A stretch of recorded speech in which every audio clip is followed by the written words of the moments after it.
Samantala, isinusulong ni Cavite Representative Aniela Bianca Tolentino ang Philippine Agriculture High School System sa high school.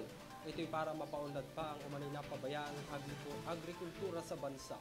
Si Ella magbabalita. Isinusulong ng isang mambabatas ang pagkakaroon ng Philippine Agriculture High School o PAHS system sa mga secondary school upang bigyang atensyon ang napabayaang umanong sektor ng agrikultura at upang mapalakas ang productivity at technology dissemination sa bansa. Ayon kay Cavite Representative Aniela Bianca Tolentino, isang paraan ito upang mapataas ang kapasidad ng edukasyong pang-agrikultura sa sekundaryang paaralan sa bansa.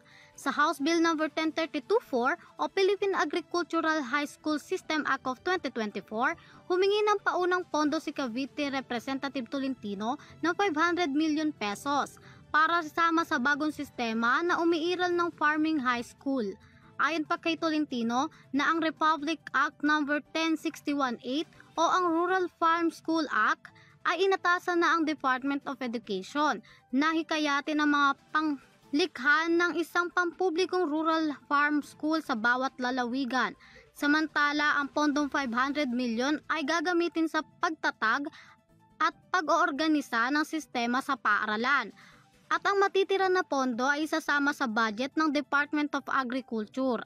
Para sa EuroTV News, Ella Corazon sumasaludo sa bawat Pilipino.